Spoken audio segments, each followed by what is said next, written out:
போயிடும்.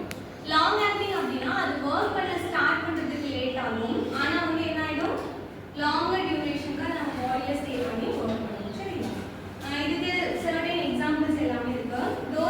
Dosage and ரூட்ல வந்து இந்த பிராங்கோடைலேட்டர்ஸ் என்னென்ன ரூட்ல கொடுப்பாங்க அப்படின்னா ஓரல், இன்ஹேலர், இன்ட்ராவீனஸ். மோஸ்ட்லி வந்து பார்த்தீங்கன்னா இன்ஹேலர்ஸ் வந்து நம்ம நிறைய பார்த்துருப்போம். இந்த பஃப் மாதிரி எடுத்துப்பாங்க இல்லையா, அது வந்து ரொம்ப எஃபெக்டிவாக இருக்கும். அடுத்து வந்து பார்த்தீங்கன்னா மெக்கானிசம் ஆஃப் ஆக்ஷன் 3 விதமாக இது ஒர்க் பண்ணுது. ஃபர்ஸ்ட் ஒன் வந்து ரிலாக்ஸிங் ஏர்வே மசில்ஸ். இந்த ஏர்வேல இருக்கக்கூடிய மசில்ஸை ரிலாக்ஸ் பண்ணுறது மூலியமா வைலன் பண்ணுது. ரெண்டாவது இன்க்ரீசிங் ஏர்வே டயாமீட்டர். இந்த மாதிரி கம்மியாக இருக்கக்கூடிய டயாமீட்டரை இந்த மாதிரி அதிகமாக மாற்றும். மூணாவது வந்து பார்த்தீங்கன்னா இன்ஃப்ளமேஷன். இன்ஃப்ளமேஷனை ரெடியூஸ் பண்ணாலே அங்கே இருக்க ஸ்வெல்லிங் வந்து கம்மியாகிடுப்பா. ஸ்வெல்லிங் கம்மியாகிடுச்சுனாலே ஆட்டோமேட்டிக்காக வந்து டயாமீட்டர் பெருஸ் ஆகிடும். ஓகேங்களா?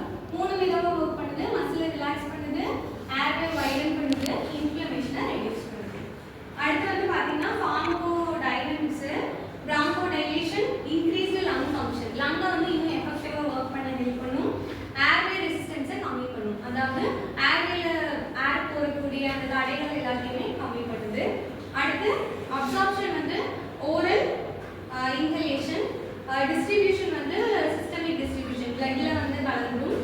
மூணாவது மெட்டபாலிசம் வந்து லிவர்லையும் கிட்னிலையும் நடக்குது.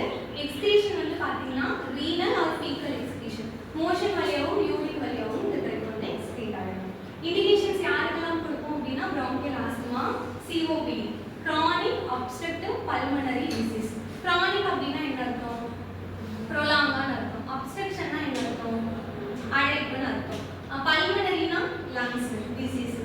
ப்ரொலாங்கா ஒருத்தங்களுக்கு லங்ஸ்ல வந்து இந்த ஏர்வே அப்ஸ்ட்ரக்ஷன் இருந்துட்டே இருக்கக்கூடிய எல்லா டிசீஸுமே என்னன்னா COPD, chronic obstructive pulmonary disease.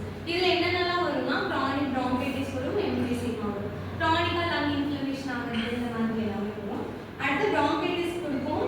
இந்த மாதிரி கண்டிஷன்ஸ்க்கு எல்லாமே கொடுப்போம். என்னென்ன கண்டிஷன்ஸ்லாம் ஏர்வே அப்ஸ்ட்ரக்ட் ஆகி ப்ராப்பர் ப்ரீதிங்லையோ அந்த எல்லா கண்டிஷன்ஸ்க்கும் வைடன் பண்ணுறதுக்காக கொடுக்கும்.